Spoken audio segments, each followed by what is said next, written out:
Good morning. So Morning.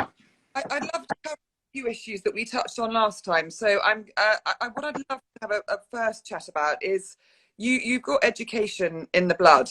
It's a family school in lots of respects. How do you think education has evolved to equip the modern child over the last couple of years, particularly? So I'm qualified to talk about Cottesmore, a little bit about other schools. I'll just turn you up just a tad, actually, because you're a little bit quiet. I think I might have put you down. Very So I think education has become more bespoke. That's the number one. Can you hear me, by the way? Yes, perfect. Great. It's become more bespoke. I think it was one size fits all. Nobody really cared 50 years ago or knew about dyslexia or dyscalculia or any of those other things, dyspraxia. And I think education has become much more bespoke. That's an obvious thing. Yeah. I think the pastoral care, people know what pastoral care is now. And I think it's very, very strong in all schools, including state schools, boarding schools. I think that the safeguarding piece is hugely strong. I know things are still going on in the news, and it's that's not deeply unfortunate, but the safeguarding has improved immeasurably. I think people are a bit more conscious of what's going on at the world around them. I think it used to be perhaps a little bit more in my backyard, NIMBY, not in my backyard. But I think now people are a little bit more focused on their own thing, but also on the outside world, community stuff. We have Cottesmore Talks. We invite state schools and primary schools to come and join us. We have a Quidditch tournament, a Quidditch festival for schools that are state schools, state primary schools in the area. And so you look outward a bit more, I think. You teach the children to look outward a bit more. Sure. I also think, being conscious of what you're doing with the education. So Cottesmore specifically has sustainability lessons now. So we have literally a sustainability lesson on the curriculum, on the timetable. And we also have a farm, and the farm is very much associated with sustainability. The children built the farm sustainably with bits and bobs they found on the estate. So the chicken coop is an old swing, so a swing, so a triangle shape like that, and it's built out of that. And then they put chicken wire on it, built it round. I don't know if you know about chickens, but you put the wiring underneath the ground and all around. Yeah.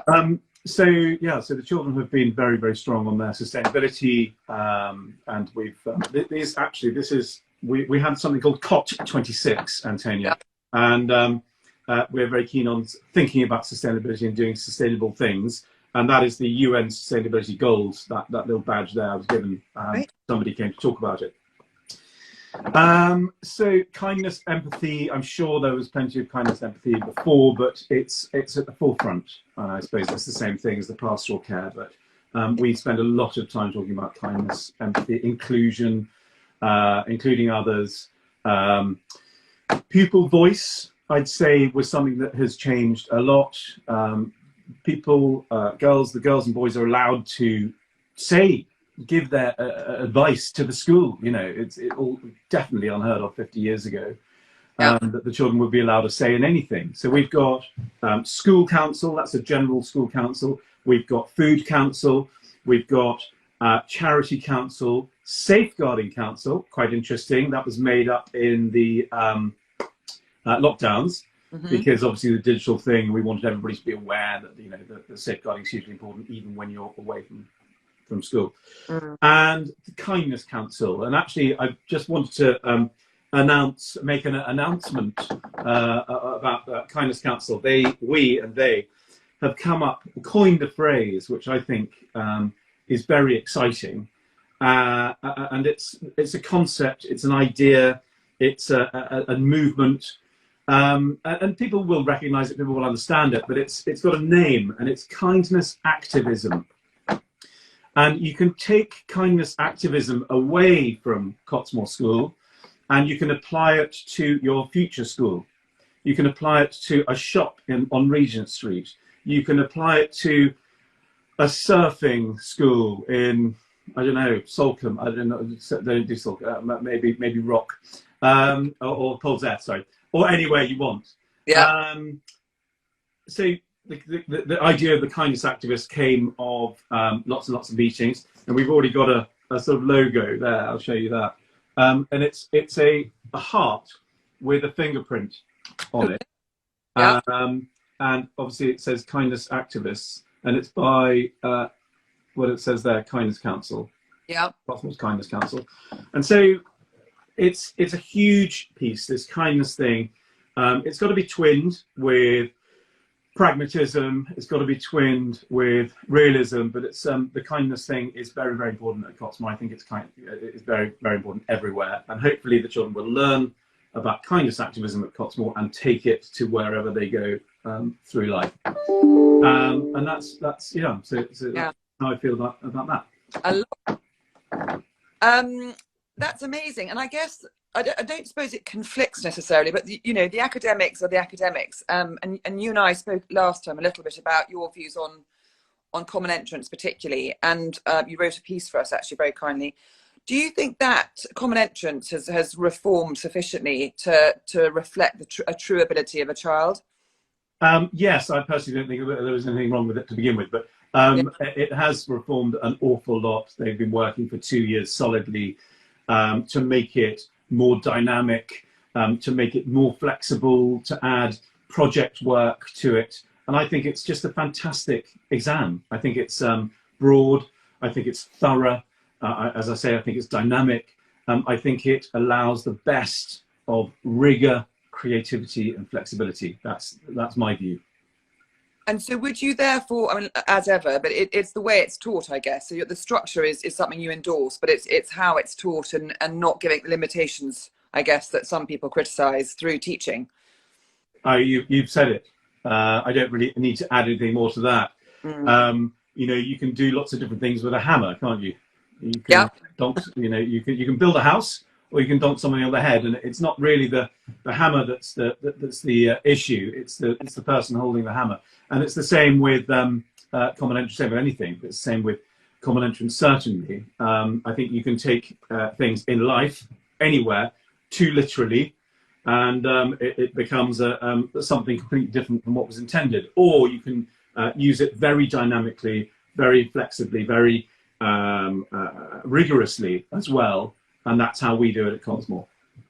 And do you find, because the assessment process has got earlier and earlier, do you find that you can protect the children from the process, i.e., can they still be learning broad diversity rather than feeling too much that even though they are being assessed and they're going for interviews, how much can you protect the children from that? From what? Sorry. But from the assessment process, which now happens, sort of in a short sentence, you can't protect a child from the assessment process. You can't protect them. What you can do is you can make them very, very strong, and you can make them very, very highly prepared. The whole point of school is that is plasticity of the brain, and we wouldn't be sending our children to school if they couldn't change their ability profile. I think some people would argue that you couldn't, shoot to a score of 140 or whatever if you, didn't have that ability within you. But you can maximise, you can max out on your own ability, and that is what schools like Cottesmore are trying to do. This is why we exist, to max out the potential of every single individual, and we don't hide them from it. A lot of schools are doing the pre-test, ICB pre-test now, the majority probably. And we just prepare them right from the start, even from the age of 7. We're doing that, because we have to. It's great. It's fine. It's if you're doing it for a long time and you're doing it well and you're doing it calmly, then you don't have to protect them from it. You just do it and strengthen them up, steel them up, and then you have to teach them how to do interviews and things like that. And that's quite fun. That's one of my favorite parts of the job. Teaching them all how to do interviews. Sometimes it takes one session, you're ready, off you go. And sometimes you're there sort of like 6 sessions later, so you need to smile and you still. It's good fun. And are there a sort of handful of senior schools that you particularly feed to, or is that quite wide? Yeah, so we take great pleasure and pride in preparing the child for the right school. Um, I've completely changed my own view on this with my first child. He's coming up through the prep school now, Yeah. and um, all I want for him is for, frankly, for him to go to a lovely environment. Mm. That's it. Yeah. So my view on him, maybe not my second son, but him has completely changed. You know, usually it's like, right, let's, you know, get them right into the very top school I can get to academically and not consider anything else. But Yeah. my view has changed an awful lot on that. And so it's hugely important, even more important, to choose the right school for the right child. And you know what schools Cottesmore sends children on to, and I think I don't really want to I talk mean, about individual schools. And you know, essentially, they're the most academic boarding schools and the most suitable environments for the children that they can, you know, that we can find for them. That's it. But yeah. my view has changed a lot. I don't know if you've had changes of heart in your time with schools, but my views on that has changed quite a lot. I think as a parent, your views change because, as you say, on the one hand, you want them to be to reach their full potential, but ultimately, if they're not happy in their own skin and their environment, they're not going to realise their potential, no matter where they are. So, I think, Right. yeah, I think, but also I think it's very dependent on your family dynamics. You know, if you're looking for a school for the family, that's slightly different than if you're looking for the individual again. So there are lots of different things at play. You need to be so careful because I think the old-fashioned view is that, oh, this school is, you know, for this and this school is this. I think these days it's changed so much, and local schools are very, very different to the way they used to be, and even, you know, the more high octane boarding schools, they're different places. So I think there's so much more choice now. Much more difficult for parents. Have to say. No, I agree with that totally. And I'm right in thinking Cottesmore is a full boarding school? That is absolutely correct. Yes, good. And on the boarding front, if a family is a potential Cottesmore family and they're on the line and they're thinking, yes, this is all very, and they're tinkering down to the last sort of decision maker on the boarding aspect. I know it's a hackneyed subject, but I'm really interested, particularly in today's where lots of schools have gone weekly boarding or flexi. Or can I just ask your take on full boarding and what you think it benefits the child? We've got some Cottesmore parents there, as you can see, clapping us along. Lots of maybe she can answer. I don't. She's probably a bit shy. She doesn't want to answer the question. So my advice or my observation is that parents have done a fantastic job during lockdown. Very strong attachments, super strong attachments during lockdown, and that base of confidence is there now. And I think the children now are very much ready to join the boarding adventure. And that's my view. There's a lot of talk about mental health issues, you know, staying at home and being with the parents has caused lots of mental health issues. And I always think that's a bit, it's a strange thing, but I don't think that's altogether right. And I think actually parents have done a wonderful job, and the attachment is very, very strong. And I think that the children are ready to go. The problem is not the children. The problem is, are you ready to go, or are you ready for them to go? And that's you've got to be ready for that. You can't do it sort of before you are ready. I think the children are ready. They're strong and ready and awesome. I think that the parents have to be ready. That's my only advice, or that's my only thing I would say to parents. Just make sure you're ready. And I guess also, I mean, you're buying into it as a prep school level. I think the family is to be applauded and encouraged anyway, isn't it? So regardless of whether your child's boarding, presumably you love having parents coming to concerts and matches and plays, and anytime you can get them on site. So it's not like they're sort of outsourcing their child over to you. Again, totally different. When I first started Cottesmore at the age of 8, we had a weekend exeat. I was talking about this yesterday. We had a weekend, sorry, not the weekend exeat, an exeat started at 11 o'clock on a Sunday and ended at 6 o'clock on that same Sunday. And that was an exeat. It's like, but now it's, the parents are down, as these parents here. I found it very much better. We've got some comments here. Yeah.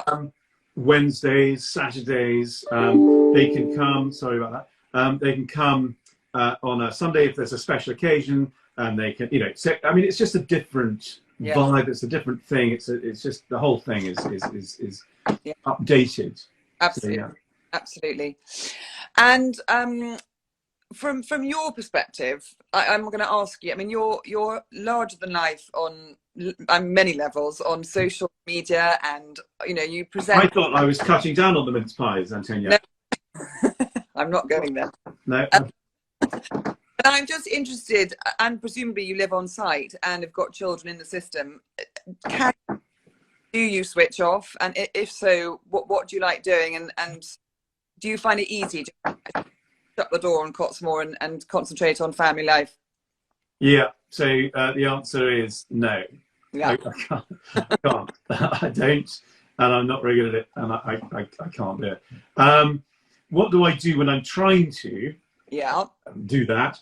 Is I mean, it's more of a pivot than a stopping, and I pivot to talking to other people in the industry, making acquaintances on the various platforms, having people here, going to places. I just went to an amazing boarding school in London the other day on my half. It was on my half day.